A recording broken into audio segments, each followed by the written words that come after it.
Hoje nós vamos tratar aqui com vocês, atendendo os pedidos dos nossos diversos alunos aí, pelo Brasil afora, vamos estar tratando hoje aqui com vocês de um tema que é crucial em concursos para a área de serviço social. Estou me referindo aqui à temática do planejamento social. Exatamente. Essa temática aqui do planejamento social, ela ganha extrema relevância no processo de preparação para concursos na área de serviço social por uma razão muito óbvia. Não existe no campo profissional uma vasta bibliografia que trate sobre esse assunto. Fato que deixa muitos candidatos com a pulga atrás da orelha, que deixa muito candidato preocupados quando se deparam no edital do seu concurso, se deparam com essa temática lá devidamente explicitada, tá? De fato, no serviço social há uma lacuna teórica ainda no que tange a uma vasta produção sobre esse assunto, porém, temos alguns livros que são essenciais para o processo de preparação. Livros, inclusive, que têm sido muito explorados em concurso público na nossa área, qual seja o livro da professora Miriam Veras Batista. Eu dou muito destaque a esse livro, intitulado Planejamento Social, Intencionalidade e Instrumentação. Eu dou ênfase a esse livro, pois este livro é um dos poucos na área do serviço social, tá? E neste livro, a professora Miriam Veras Batista traz um debate sucinto, traz um debate objetivo, traz um debate conceitual acerca de alguns elementos presentes no processo de planejamento social. Elementos estes que, inevitavelmente, são cobrados, são explorados em concurso público. A exemplo do plano, programa e projeto, a exemplo da dimensão política do planejamento, a exemplo do conceito de planejamento, a exemplo das dimensões interligadas e complexas que perfazem o planejamento, dentre outros elementos trabalhados pela professora neste livro e que nós, de forma objetiva, de forma sucinta, vamos estar trazendo aqui para vocês na live de hoje. Live esta que faz parte do nosso projeto Serviço Social em Questão. Está preparado? Está preparada para mais uma live? Beleza! Então vamos comigo. Primeiro ponto, o que é planejamento social? Como é que a gente pode definir planejamento social? À luz da professora Miriam Veras Batista, o planejamento social diz respeito a um processo permanente, e eu dou ênfase aqui a essa palavra permanente, tá? Significa dizer que esse processo de planejar é contínuo. O processo de planejamento ele não é pontual. Se no dia da sua prova a banca afirmar que o processo de planejamento é pontual, que o planejamento é uma atividade pontual e episódica, nós devemos entender imediatamente que a questão não está correta. A questão está errada. Por quê? Porque o ato de planejar ele é permanente. E é permanente por quê? Porque todo planejamento visa atingir determinados objetivos e determinadas finalidades. Nenhum ato de planejar é neutro. Quem planeja algo é porque quer alcançar alguma coisa. Quem planeja algo é porque tem metas que deseja alcançar. Exemplificando aqui, você, Elizabeth, de Minas Gerais, você, Nádia, de Minas Gerais, Regina, de São Paulo, Andresa, de Pernambuco, Suziane, de Manaus, e vocês, tantas outras, Manuela de Natal, Valéria, que estão aqui presentes nessa live, está se preparando para concurso. Para você se preparar para a aprovação num concurso público, você planeja isso. Você planeja seus estudos, você planeja seus horários, você planeja o investimento que você vai fazer nos nossos cursos, você planeja o investimento que você vai fazer na aquisição de livros. E esse ato de planejar é por quê? Porque você quer alcançar algo, você tem um objetivo, você tem uma meta.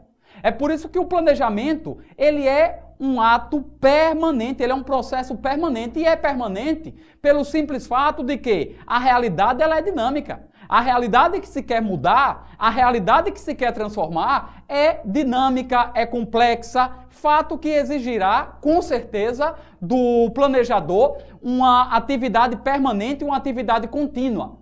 Mas não é apenas esse ato permanente que vai definir o que é planejamento. Vejam, além de ser um processo permanente, ele é também metódico, de abordagem racional e científica das questões que se colocam no mundo social. Portanto, trata-se aqui de um processo permanente, de um processo metódico e racional. Quando se coloca aqui que se trata de um processo metódico, o que é que nós estamos colocando? Aliás, o que é que Miriam Veras Batista coloca? Miriam Veras Batista coloca que o planejamento ele segue diretrizes. Que o planejamento ele segue toda uma sistematização. Por trás dele tem um método. E por método nós devemos entender não apenas uma metodologia compostas por instrumentos e técnicas de intervenção, mas por método nós devemos compreender também uma abordagem, uma compreensão do mundo social.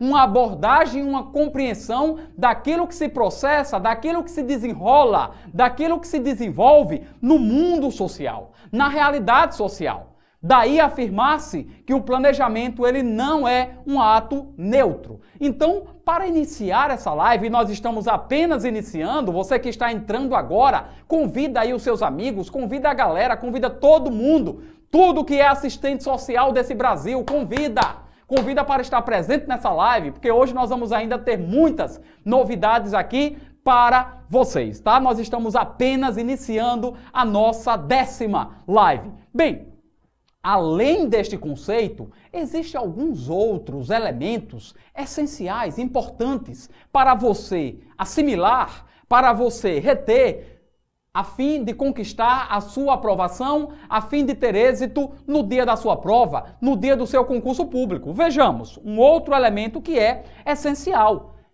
Operações interligadas e complexas do planejamento. As bancas, tem havido uma tendência considerável das bancas explorarem essas operações complexas e interligadas no processo de planejamento. E é necessário que você as memorizem. Por quê? Porque a banca vai trocar esses elementos. A banca vai colocar um elemento, um termo, uma palavra, uma expressão que não faz parte desse conjunto de operações complexas e interligadas que perfazem o planejamento. Segundo a professora Miriam Veras Batista, essas operações são 4. Dizem respeito a, primeiro, reflexão, segundo, decisão, terceiro, ação e quarto, retomada da reflexão. Conforme nós falávamos ontem para um grupo de alunos, galera, percebam, a partir dessas operações que são articuladas, que são interligadas, que são operações complexas, percebam que essas operações não se iniciam com a decisão. Percebam que essas operações não se iniciam com a ação, com a execução. Percebam que essas operações elas iniciam-se com a reflexão. Reflexão esta que diz respeito a um conhecimento amplo da realidade, que diz respeito a refletir, a pensar a dinâmica societária, a pensar os processos sociais. Então, essa reflexão, essas operações inicia-se com uma reflexão e encerra-se, se é que assim podemos afirmar, encerra-se com a retomada da reflexão. O que é que eu devo entender como consequência disso? Como consequência disso, meus queridos, minhas queridas, eu devo entender que o processo de reflexão vai estar presente em todo o contexto do planejamento. Eu inicio o planejamento refletindo, pensando sobre a realidade que eu quero mudar, pensando sobre os problemas da realidade que eu quero transformar, buscando conhecer a fundo, buscando conhecer de forma profunda a complexidade, sem pretensão de esgotar, claro, a complexidade desse objeto sobre o qual incidirá a minha ação, a minha intervenção.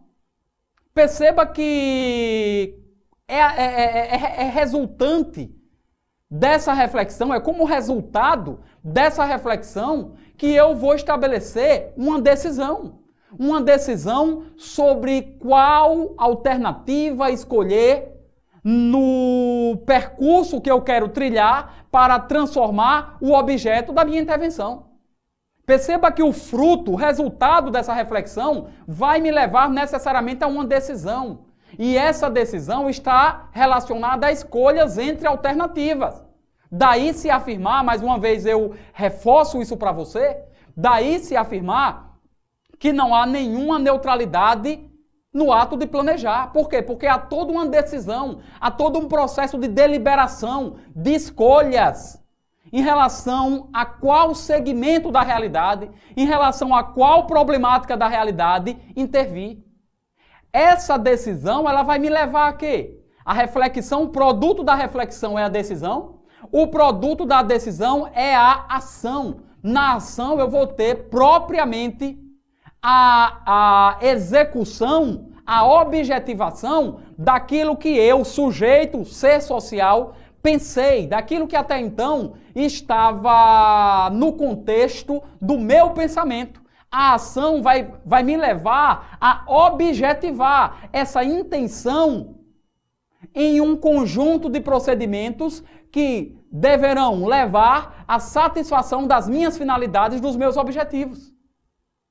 Vejam, portanto, que essas operações elas não se esgotam na ação. O planejamento ele não se esgota na execução.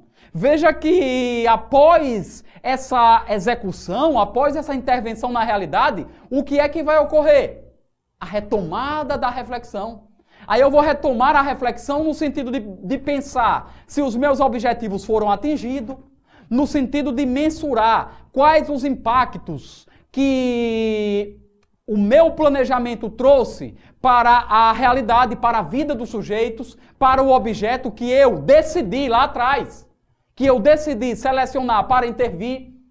Vejam que na retomada da reflexão eu vou ter uma avaliação ex post, depois que o planejamento já for executado, e é justamente essa retomada da reflexão que vai retroalimentar o planejamento. Haja vista que nós vimos ainda há pouco que o planejamento é um processo permanente e metódico. Portanto, é um processo contínuo. Beleza? Então memorizem essas operações complexas e interligadas. No dia da sua prova, a banca vai tirar, ao invés de colocar reflexão, vai colocar um outro termo estranho.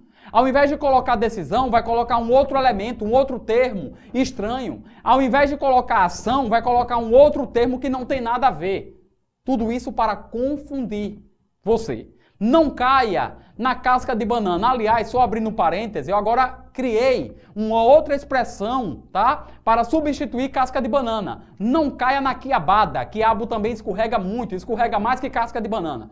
Não caia na quiabada. Estuda com WG porque o sucesso é garantido. Vamos continuando. Qual é a dimensão política do planejamento? Já que nós vimos aqui que não há nenhuma neutralidade no ato de planejar, já que nós vimos aqui que o processo de planejamento ele é carregado de um conjunto de intenções, de finalidades, de intencionalidades, cabe a nós aqui delimitarmos aqui e acolá no dia da prova, delimitar onde é que está, onde é que reside a dimensão política do planejamento. Segundo Miriam Veras Batista, a dimensão política do planejamento está no fato de ele ser um processo contínuo de tomada de decisões inscritas em relações de poder. É isso aqui, gente, que vocês têm que memorizar para dar o grito da vitória no dia da prova. Dimensão política do planejamento situa-se e está relacionado ao fato de que ele é um processo contínuo de tomada de decisões inscritas em relações de poder. Nesse contexto de tomada de decisões, quem é que vai exercer hegemonia nesse conjunto de escolhas feitas pelo planejador? A classe, trazendo isso para um debate do serviço social, a classe que detém poder, a classe que detém mais hegemonia. Se é o capital que em determinado contexto está exercendo maior hegemonia, é o capital que vai exercer maior influência. Se é a categoria trabalho que está exercendo maior hegemonia neste ou naquele contexto, certamente o planejamento social oriundo do Estado vai levar em consideração de forma muito maior os interesses populares, os interesses da classe trabalhadora, tá? Então é importante nós entendermos isso, sobretudo para nós que somos assistentes sociais, uma vez que cabe a nós contribuirmos com essa tomada de consciência por parte dos trabalhadores, cabe a nós contribuirmos no contexto do nosso exercício profissional, cabe a nós contribuirmos com um processo de educação política, de conscientização, de ampla orientação, para que o sujeito exerça o seu papel crítico perante a sociedade. Beleza? Então, reside aqui, conforme nós acabamos de ver, o caráter político do planejamento. Qual é o objeto do planejamento da intervenção profissional? Eu quero que você perceba que nós estamos trazendo aqui para vocês uma série de elementos principais acerca do planejamento social, elementos estes onde eu tenho a plena consciência que não se esgotam e nem se pretende esgotar-se nos limites de uma live como essa, uma live que é curta, uma live que é objetiva, uma live que é sucinta. Nós precisaríamos, inclusive, de umas 2 ou 3 horas aqui falando sobre planejamento para esgotarmos a complexidade e a grandeza dessa temática, melhor preparando você para um concurso público. Disso nós damos conta lá no nosso site www.elbergontran.com.br, nos nossos cursos preparatórios para concursos na área de serviço social. Contudo, o meu objetivo foi trazer aqui nessa live para vocês alguns elementos principais, essenciais, e que costumam ser frequentemente explorados em diversos concursos para a nossa área, para a área do serviço social. Qual é o objeto do planejamento da intervenção profissional? O objeto do planejamento da intervenção é, segundo Miriam Veras Batista, o segmento da realidade posto como desafio para o profissional. É esse o nosso objeto de intervenção. E vale frisar aqui que, segundo a mesma autora, este objeto ele não é estático. Este objeto ele não é parado no tempo e no espaço. Esse objeto, ele está em contínuo processo de mudança, esse objeto está em contínuo processo de transformação. Por isso, Miriam Veras Batista vai colocar que não se pode afirmar que se delimitou pronta e perfeitamente o objeto da intervenção profissional, visto que esse objeto ele é movediço, ele anda, ele é dinâmico, tão dinâmico quanto a realidade, tá? Entretanto, o objeto diz respeito a um segmento da realidade posto como desafio. Olha, preste atenção aqui. Sabe como é que isso pode ser cobrado na sua prova? A banca CESP pode muito bem na sua prova afirmar que o objeto do planejamento da intervenção profissional diz respeito à realidade na sua maior amplitude. A banca CESP pode pode afirmar no dia da sua prova que o objeto do planejamento da intervenção profissional diz respeito à realidade na sua totalidade. Eu lancei uma questão muito parecida com essa em um determinado grupo de alunos e, pasmem, a maioria julgou que a questão estava correta. A maioria dos alunos julgou que a questão estava correta. E é óbvio, nós estamos vendo aqui que o objeto do planejamento não é a realidade na sua totalidade, porque a realidade ela é muito ampla. A realidade ela não se esgota num planejamento. Existem muitos elementos que fogem ao planejamento, muitos elementos presentes na realidade que fogem ao planejamento, ao processo de planejamento. Não há nenhuma condição do ser, do sujeito, do indivíduo, da pessoa, da instituição A, B ou C, esgotar em um documento, esgotar em um planejamento, esgotar em uma pesquisa toda a complexidade que há no mundo social, que há na realidade. Não há. A realidade ela é muito mais complexa do que o pensamento. E isso vem de Marx, do grande Karl Marx. A realidade ela é muito mais complexa, ela é muito maior, ela é muito mais ampla do que o pensamento, do que o sujeito, do que a intencionalidade do sujeito. Então, se a banca afirma que o objeto do planejamento é a realidade na sua totalidade, entenda, querida, querido, entenda que a questão não está correta. Por quê? Segundo Miriam, o objeto do planejamento da intervenção profissional é o segmento da realidade posto como desafio para o profissional. Beleza? Estão gostando da live? Que bom, maravilha! Agora, vamos falar um pouco para vocês sobre o processo de planificação. Primeiro ponto, antes de nós adentrarmos a planificação no contexto do planejamento, vale colocar aqui para você que planificação é diferente de planejamento social. Planejamento social, ele engloba a planificação. A planificação está dentro do planejamento social. Contudo, o planejamento social ele é muito mais amplo, ele é muito mais complexo do que a planificação. Um erro de muitos alunos no dia de prova de concurso é achar que planificação e planejamento são sinônimos. Não são sinônimos. Não caia na quiabada no dia da prova. Planificação, galera, é a sistematização. A sistematização daquilo que foi possível refletir, a sistematização de decisões, a sistematização da ação. Vejam, o que Miriam vai colocar. A planificação, ela sistematiza atividades e procedimentos necessários para o alcance de objetivos. Ou seja, na planificação, nós vamos ter a documentação do planejamento. Materializa-se em plano, programa e projeto. Eu quero que você preste muita atenção nisso.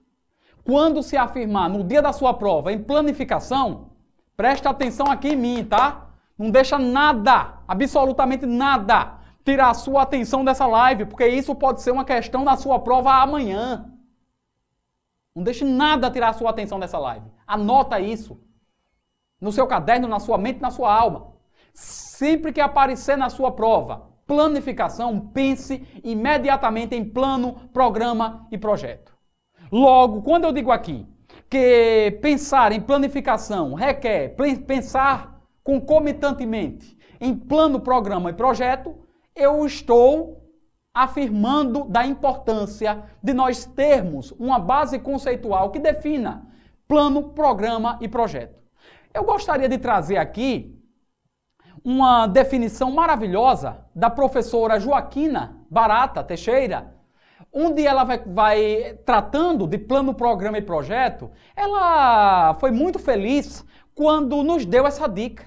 Joaquina Barata Teixeira, ela vai afirmar que quanto maior o nível de abrangência e menor o nível de detalhamento, mais o documento se caracterizará como um plano.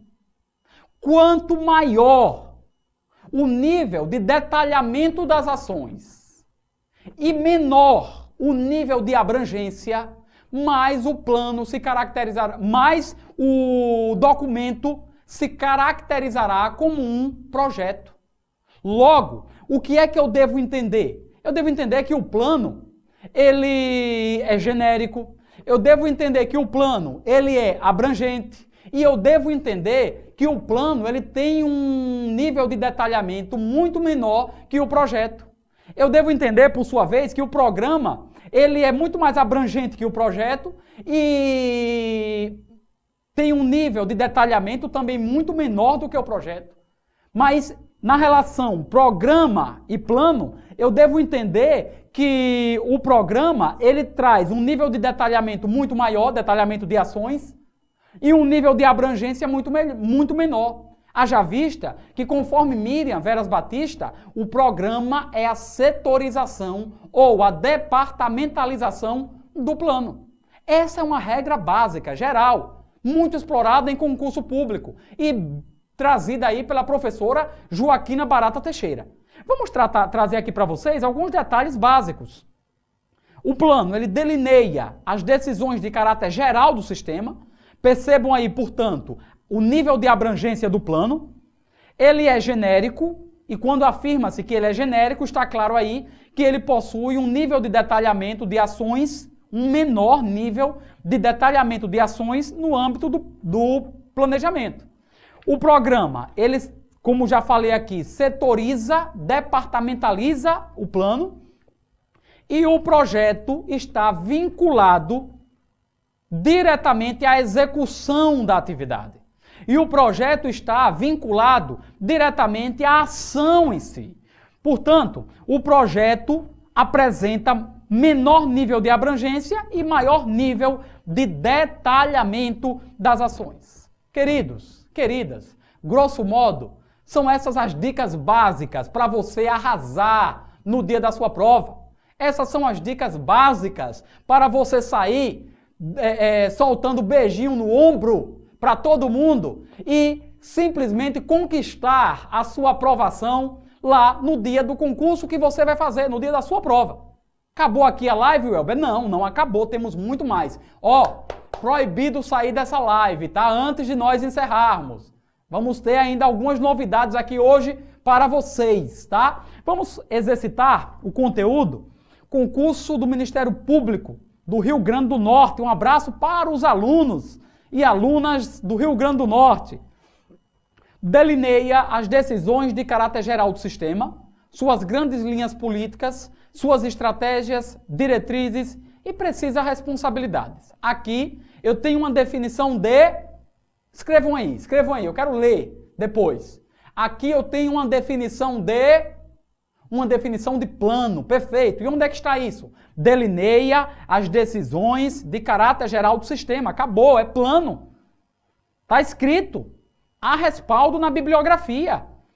É um empreendimento planejado que consiste num conjunto de atividades interrelacionadas e coordenadas para alcançar objetivos específicos dentro dos limites de um orçamento e de um período de tempo dado. Aqui eu tenho, sem sombra de dúvida, quando se afirma conjunto de atividades interrelacionadas, vejam aí, portanto, a ideia de ação, a ideia de execução. Eu tenho aqui a definição de um projeto, perfeito. É um conjunto de projetos que perseguem os mesmos objetivos e estabelece as prioridades da intervenção, identifica e ordena os projetos, define o âmbito institucional e aloca os recursos a serem utilizados. Sempre que se falar em conjunto de projetos, eu devo entender que a banca se refere a programas.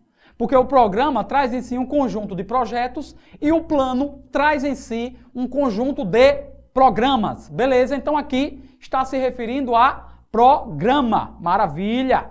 Prosseguindo, é um processo de tomada de decisão que começa com a adoção de postulados gerais, que depois são desagregados e especificados. Aqui eu tenho uma definição da política, tá? Lembrando que o plano, o programa e o projeto estão inseridos no contexto de uma política que expressa um conjunto de decisões, uma política que expressa um direcionamento em relação a determinado tipo de atividade. Logo, trata-se das definições respectivas de plano, projeto, programa e política.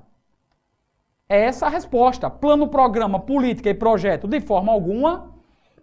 Programa, projeto, plano e política também não está correto. Projeto, política, plano e programa também está incorreto. E política, plano, programa e projeto também está incorreto. Vejam, o que é que eu sugiro que vocês façam no dia da prova de vocês quando a banca trouxer uma questão dessa natureza? Do lado, você já vai colocando a definição. Plano, programa, projeto, já vai colocando a definição do lado. Por quê? Porque quando você for responder as alternativas, você volta e já vê lá os conceitos que você delimitou. E aí, isso vai dar uma celeridade muito maior na resolução da questão. Galera, mas vejam só, hoje é o último dia desse projeto, tá? O projeto Serviço Social em Questão. Eu gostaria de agradecer a presença de todos que estão, inclusive, aqui hoje e todos aqueles que se fizeram presente ao longo dessas 10 lives. Mas eu preparei aqui uma homenagem toda especial para você que não perdeu uma live do professor Welber Gontran e gostaria de estar passando para você esta homenagem, tá?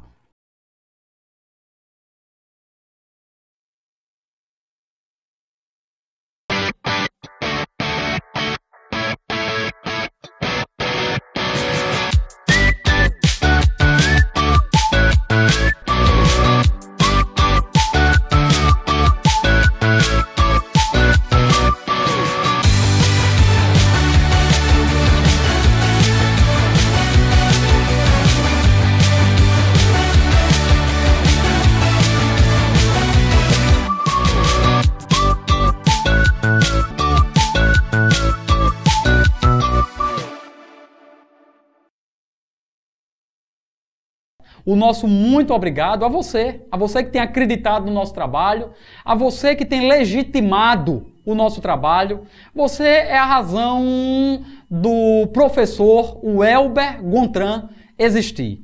Gostaria de informar que nós já estamos sistematizando outros projetos para desenvolvermos aqui no nosso canal, no Facebook, e certamente gostaríamos de contar com a sua presença nesses outros projetos que serão aqui desenvolvidos, pois o nosso foco é e sempre será o seu sucesso. O nosso foco é e sempre será a sua aprovação. Tchau, tchau, galera. Até a próxima.